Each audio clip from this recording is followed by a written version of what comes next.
Joined by Hofstra coach Seth Tierney and John Madsen following the 13-12 win over Stony Brook. Coach, your thoughts on tonight's win? Yeah, obviously ecstatic for our program, for our university, and really for our team. These guys, they had no quit in them. And there were times, I'm still trying to find out, we were down 2 late in the fourth quarter, and I don't know how much time was left. And I know we were down 1 with about 3 minutes to go, and there was just no shake to us, right? Everybody was just calm. We just needed possession, and we ended up, fighting our way back into it. Really thrilled for Matty, a Long Island guy, banging this one home, on a nice look by Anthony Malika, another Long Island guy. So just awfully thrilled. Big game for us, big game for everybody, but Long Island rival. First CAA win. It's good, you don't have that many of them, so you got to get out to a good start. This is a tie-breaking win, right? Because that's a team that you could be tied up with in 6 weeks. And then, we got to come out and say it. This one was for Joe Farisa. We lost him 10 years ago, and he was just Hofstra's ultimate teammate. And his family was here, and it was emotional. And I'm so glad that the Farisos, Mr. and Mrs., could enjoy the celebration, because what they've been through, they just need to smile. Their son was wonderful, and we miss him dearly. Coach, can you comment on 2 factors with John, the 100th career point tonight, and then obviously the game winner? Yeah, listen, John's an unbelievable competitor. He is. I ride him pretty hard, right, at times, because I want more out of him, and he's a guy that can take it, right? He's got thick skin, and he wants to be great. And he had a couple during the game that probably, at least one that I know that he probably could have had. But for him to hit this last one, to get it from Anthony Malika, and for him to put it in that corner against a really talented goalie. And while we're on it, a lot of credit to Stony Brook. Right, that is one good lacrosse team. They're well coached. They've got some great players, and we're certainly thrilled for his 100th point and the last one that he got to make everybody happy tonight. John, can you take us through that final possession and the game winner? Yeah, we came out of a timeout, I think. Coach got us drew up a play that we're comfortable with. We've ran it before. Trey Parks did a great job drawing 2, starting the play. And then he hit Molly at X. He was hands-free, he had a shorty on him. And then Drew Bergardus had a great seal, get my hands free.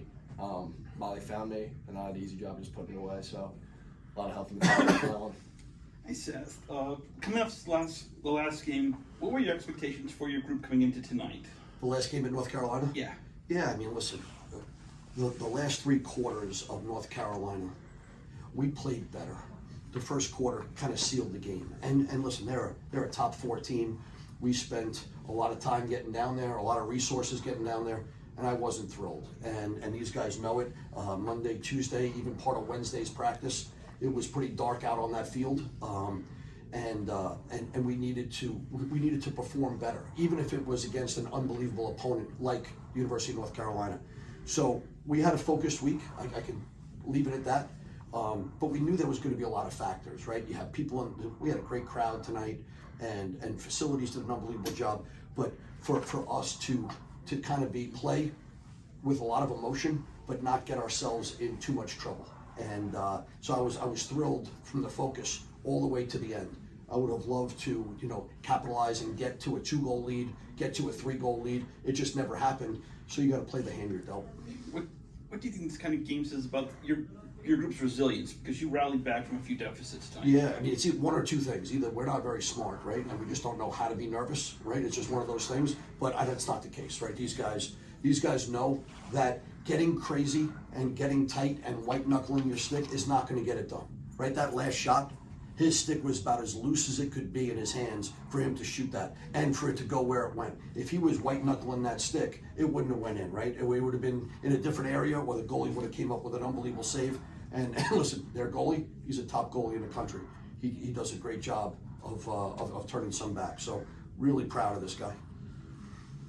To both of you, how do you feel this win rallies the team and for the rest of the CAA games that are left in this part of the season? Yeah, it's good.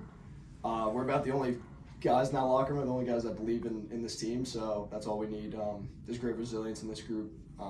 So yeah, it's definitely big to get 1-0. Regardless of what happens, we still believe in ourselves. We believe in everything we do. So yeah, it's just a testament to our resilience. Yeah, the CAA in lacrosse, and even we'll narrow it down even to men's lacrosse.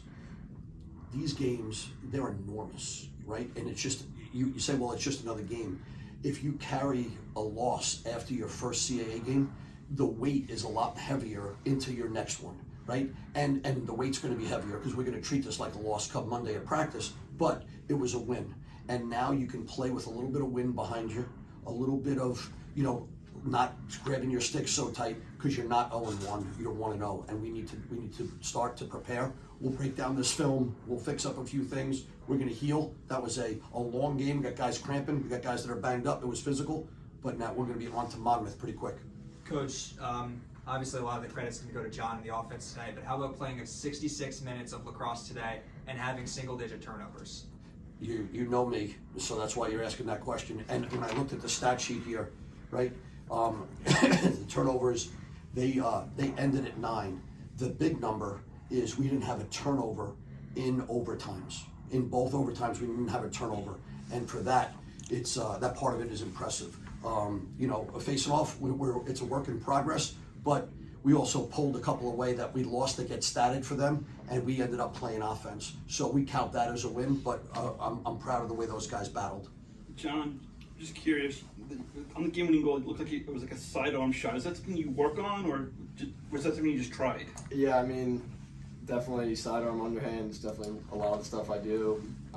Just like it feels natural to me, but I'm always working on overhand too. It's not to be slept on. Coach Gongas has us changing all of our levels, so yeah, always practice that too. Mention that too, Coach Gongas. In the huddle at the end, keeping it simple, running something that we do, and also allowing John, it's okay to shoot it underhand or sidearm, and we practiced that stuff back when I played. Everything was overhand or 3/4. We got to get guys comfortable, and he's comfortable with a little bit more sidearm. Last question for John. Just talk about your 100th point tonight, what it means to you personally. Yeah, I mean it's a great milestone. Definitely a testament to my teammates. A lot of times I'm just putting the ball away, so it's a great milestone. I'm happy for it. My parents will probably be happier for me, but just a testament to the guys I play with. They work really hard to get me the ball, and yeah, it's great. Any reason I took so long to get your 100th point? I don't know, probably. Just checking. You're pulling me in the fourth. Yeah. Thank you, guys.